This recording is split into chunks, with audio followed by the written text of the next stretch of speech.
آپ نے حضرت عمر سے فرمایا عمر تیرے زمانے میں ایک شخص آئے گا، اس کا نام ہوگا اویس، اس کا قبیلہ ہوگا مراد، اس کی شاخ ہوگی کرن، اس کا رنگ ہوگا کالا، قد ہوگا درمیانہ، اور ایک سفید نشان اس کے جسم پر ہوگا۔ جب وہ آئے تو تم اس سے دعا کرانا، علی تو بھی کرانا، عمر تو بھی کرانا، اور میں قسم کھا کے کہتا ہوں کہ اویس جیسوں سے دنیا بھر جائے تو عمر و علی کے ایک بدن کے بال کے برابر نہیں، لیکن اس کے ذریعے سے ایک پیغام آگے پہنچانا تھا۔ تو حضرت عمر اور حضرت علی حیران ہو کر دیکھنے لگے کہ ہمیں کہا جا رہا ہے کہ اویس سے دعا کروائیں، وہ ہم صحابی وہ تابعی۔ تو آپ نے فرمایا اس نے ماں کی ایسی خدمت کی ہے، جب وہ ہاتھ اٹھاتا ہے تو اللہ ہاتھ واپس خالی موڑتا ہی نہیں۔ یہ پیغام پہنچانا تھا کہ ماں باپ کے آگے جھکو۔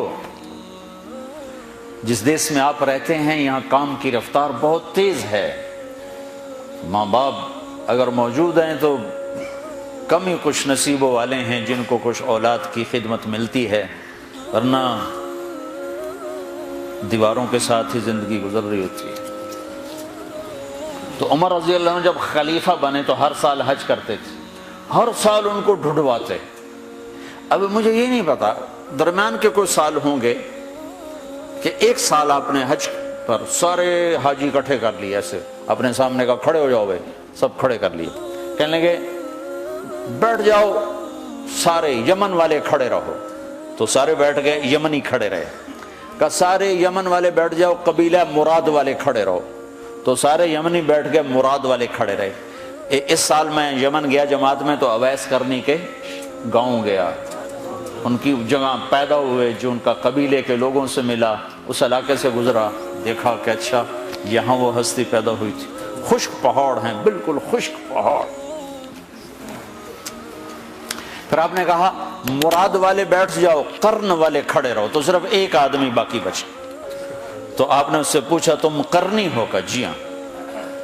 اویس کو جانتے ہو؟ کہ جانتا ہوں، میرا سگا بھتیجا ہے، میرے بھائی کا بیٹا، لیکن وہ تو تھوڑا پاگل سا ہے، آپ اس کا کیوں پوچھ رہے ہیں؟ تو عمر رضی اللہ تعالیٰ عنہ رونے لگے، کہا وہ نہیں، تو پاگل نظر آتا ہے۔ پھر آپ نے پوچھا کدھر ہے؟ آیا ہوا ہے حج میں ہے؟ کہ جی ہے۔ کدھر ہے؟ کہ جو اونٹ چرانے نکلا تھا عرفات کی طرف۔ تو حضرت عمر نے حضرت علی کو ساتھ لیا اور دوڑ لگائی اور پہنچے عرفات کی طرف، تو دیکھا تو ایک آدمی ایک کیکر کے درخت کے نیچے نفل پڑھ رہا اور اونٹ اس کے چاروں طرف چل رہے۔ تو یہ دونوں حضرات بیٹھ گئے، تو انہوں نے اویس نے محسوس کیا کچھ آ گئے لوگ، تو انہوں نے نماز مختصر کر دی، سلام پھیرا۔ تو حضرت عمر نے پوچھا کون ہو بھائی؟ کہا جی مزدور ہوں۔ کہا تیرا نام کیا ہے؟ کہا جی اللہ کا بندہ۔ کہا بھائی ہم سارے کے بندے ہیں، میں پوچھ رہا ہوں جو نام تیری ماں نے تیرا رکھا وہ کیا ہے؟ تو وہ تو پہچانتا نہیں تھا کہ عمر کون ہے، علی کون ہے، وہ تو پہلی دفعہ حج پہ تھا۔ وہ کہنے لگا تم کون ہو میرا انٹرویو کرنے والے؟ انٹرویو تو میں اپنی طرف سے کہہ رہا ہوں۔ میں کہا تم کون ہو میرا پوچھنے والے؟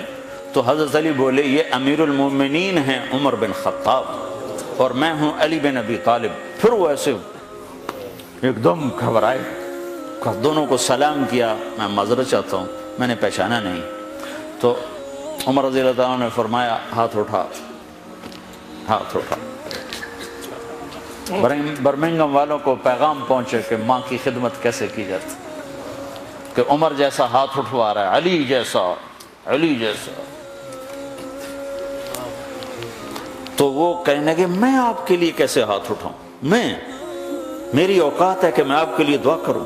کہاں، ہمیں ہمارے نبی کا حکم تھا کہ اویس آئے تو اس سے دعا کروانی ہے، کہ جب وہ ہاتھ اٹھاتا ہے تو وہ ہاتھ خالی نہیں آتے۔